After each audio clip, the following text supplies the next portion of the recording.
साथियों नमस्कार। साथियों, मैं एक महत्वपूर्ण सूचना बालाघाट जिले वासियों को और मध्य प्रदेश के लोगों को देना चाहता हूं।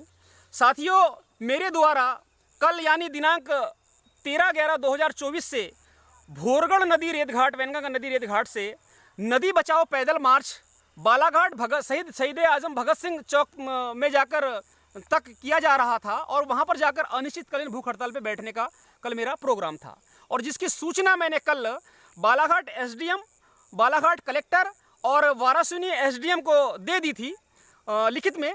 उसके बाद साथियों, बालाघाट प्रशासन के अंदर इतना डर भर गया है, इतना हड़बड़ाए हुए बालाघाट प्रशासन के लोग एक रेत माफिया को बचाने के लिए बालाघाट जिले में उन्होंने बालाघाट में धारा 144 लागू कर दी और आज सुबह सुबह 10 बजे मुझे नोटिस जारी कर दिया 110 का। वारासिनी एसडीएम ने एक पुराने केस में जो लोकसभा के पहले 110 की कार्रवाई की थी, जिसमें मैंने अपना जवाब बना के दे दिया था, एक झूठा मामला मेरे ऊपर पुलिस ने बनाई थी और झूठा मामला बना करके उसके ऊपर फिर 110 की कार्रवाई कर दी थी, जिसमें मैं फरियादी था, मुझे अपराधी बना दिया गया था। और साथियों, इतने हड़बड़ी में किया गया, आज मुझे सुबह 10 बजे नोटिस दिया गया और आज मुझे उपस्थित होने के लिए कहा गया। साथियों, अब इनके अंदर डर देखो, कितना खतरनाक किस्म का डर भर गया एक रेत माफिया को बचाने के लिए। बालाघाट जिले में एक रेत माफिया को बचाने के लिए नागरिक अधिकारों का हनन किया जा रहा है। मैं मध्य प्रदेश की जनता से कहना चाहूंगा कि बालाघाट जिले में इस तरह का गुंडा राज चल रहा है कि एक रेत माफिया को बचाने के लिए नागरिक अधिकारों का हनन किया जा रहा है। धारा 144 लगाई जा रही है और उसमें कारण बताया जा रहा है कि अब प्रवासी लोग बालाघाट में आके रह रहे हैं और मकान मालिक और मंदिर प्रबंधक के लोग इसकी जानकारी नहीं देते, इसलिए शांति भंग होने की और दुर्घटना होने की संभावना है, इसलिए धारा 144 लगाई जा रही है। मैं पूछना चाहता हूं बालाघाट के कलेक्टर मृणाल मीना से, क्या प्रवासी लोग बालाघाट में आज ही रह रहे हैं? इसके पहले प्रवासी लोग नहीं रहे हैं और इसके लिए धारा 144 लागू करने की आवश्यकता है आपको? मैं ये पूछना चाहता हूं मृणाल मीना जी से कि आप पुलिस प्रशासन से पूछे कि ये रेत माफिया राजेश पाठक के पास में इतने बाहर के लोग, अब प्रवासी आके गुंडे माफिया लोग रह रहे हैं, कितने लोगों का मुसाफिरी लिखाई है आपने? और अभी मैंने जब भूख हड़ताल करने की बात कर दी, नदी बचाने की यात्रा की बात कर दी, तब आप 144 लगा रहे हैं, मुझे नोटिस पहुंचा रहे हैं। मैं वारासिनी एसडीएम पांडे जी से भी पूछना चाहता हूं, पांडे जी, जब भोरगढ़ नदी रेतघाट में रेत का अवैध उत्खनन हो रहा था और राजस्व की चोरी की जा रही थी, मैंने आपको 6 से 7 बार कॉल लगाया, आपने मेरा फोन नहीं उठाया। मैं सरकार की मदद करना चाहता हूं, प्रशासन की मदद करना चाहता हूं, राजस्व की चोरी बचाना चाहता हूं, नदियों को बचाना चाहता हूं, जिसकी जानकारी मैं आपको दे रहा हूं, आप मेरा फोन नहीं उठा रहे। और अचानक मैंने जब घोषणा कर दी पैदल मार्च करने की और अनिश्चितकालीन भूख हड़ताल करने की, तब आपके अंदर रेत माफिया के प्रति इतना प्यार जाग गया कि आप मेरे ऊपर ही नोटिस निकाल रहे हैं। ये किस तरह का प्रशासन चला रहे बालाघाट में आप? और कलेक्टर मृणाल मीना से भी कहना चाहूंगा कि ऐसी धमकी से राजा लल्लारे डरने वाला नहीं है। मैं 100 बार मरूं, 100 बार पैदा होने के बाद भी अपनी धरती मां की और अपनी नदियों को बचाने के लिए लड़ाई लड़ूंगा। मुझे तुम कुछ मार डालो, कितने भी बार जेल में डालो, मगर मैं अपनी धरती की सौगंध खा के कहता हूं, मैं अपनी नदियों को अपने जान देकर भी बचाऊंगा।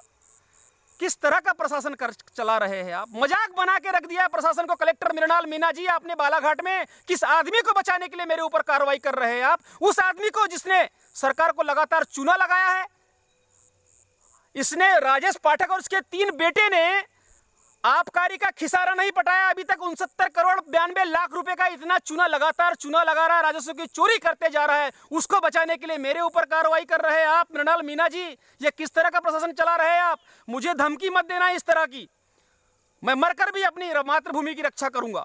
और मैं बालाघाट के और मध्य प्रदेश के लोगों से निवेदन करना चाहता हूं और ये बता देना चाहता हूं कि बालाघाट में रेत माफिया राजेश पाठक, इसका बेटा पवन पाठक और बालाघाट कलेक्टर मृणाल मीना और बालाघाट में जो प्रशासन में इनके साथ मिले हुए भ्रष्ट अधिकारी है, ये कभी भी मेरी हत्या कर सकते हैं, मेरे ऊपर 302 का मामला लगा सकते हैं, किसी झूठे मामले में फंसा के मेरी जेल में हत्या कर सकते हैं और इन्होंने पूरी प्लानिंग बना ली है।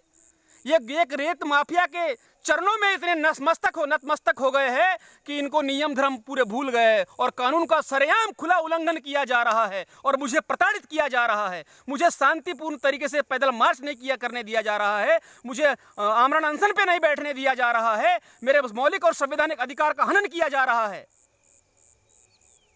और मैंने जब अपने वकील से तारीख मांगी एसडीएम वाराणसी से, तो वो मुझे कल की तारीख दे रहे हो, कल के कल उपस्थित होना पड़ेगा की बात कर रहे हैं।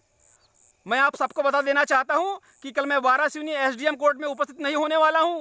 मैं कल हाई कोर्ट जा रहा हूं और इनकी पूरी हरकतों की इनकी हरकत जितनी मेरे पास में है, इनके पूरे कागज हरकतों के मेरे पास में, वो पूरे कागज लेके जा रहा हूं। और कल मैं हाई कोर्ट में एक रिट पिटीशन दायर कर रहा हूं रेत माफिया के खिलाफ, इनके अवैध उत्खनन के खिलाफ। कलेक्टर को जितने बार मैंने फोन किया है उसकी रिकॉर्डिंग के साथ, कलेक्टर को जितने बार आवेदन दिया है, जितने पंचनामे दिया है, वो सारे दस्तावेज लेकर मैं कल हाई कोर्ट में रिट पिटीशन दायर कर रहा हूं और फिर इनको हाई कोर्ट के सामने जवाब देना पड़ेगा। इसके पूर्व में भी गुनाराम बघेले जिनकी जमानत के लिए मैं हाईकोर्ट गया हुआ था, तब माननीय न्यायाधीश पालीवाल जी ने एक तल्ख टिप्पणी की थी बालाघाट के ऊपर कि बालाघाट में किस तरह का गुंडा राज चल रहा है। एक जनपद अध्यक्ष की रिपोर्ट नहीं लिखी जा रही है तो आम आदमी का क्या हाल होगा। ये पूरी की पूरी बात मैं माननीय उच्च न्यायालय जबलपुर में रखने वाला हूं और इसलिए आपको मैं जानकारी दे देना चाहता हूं साथियों कि जो मेरी यात्रा थी नदी बचाओ यात्रा और आमरण अनशन की जो कल मेरी जो तारीख थी, वो तारीख मैंने बढ़ाकर अभी 18 तारीख कर दी और सोमवार के दिन मैं ये यात्रा निकालूंगा। और बालाघाट प्रशासन ने मुझे यात्रा निकालने की अनुमति नहीं दी और मुझे शांतिपूर्ण तरीके से, गांधीवादी तरीके से मुझे मेरे मौलिक और संवैधानिक अधिकार से वंचित किया गया। तो इसके बाद मैं भोपाल में जाकर अनिश्चितकालीन भूख हड़ताल पे बैठ जाऊंगा और बालाघाट के जितने भ्रष्ट अधिकारी हैं इनके सबके कच्चे चिट्ठे भोपाल में खोलूंगा। धन्यवाद।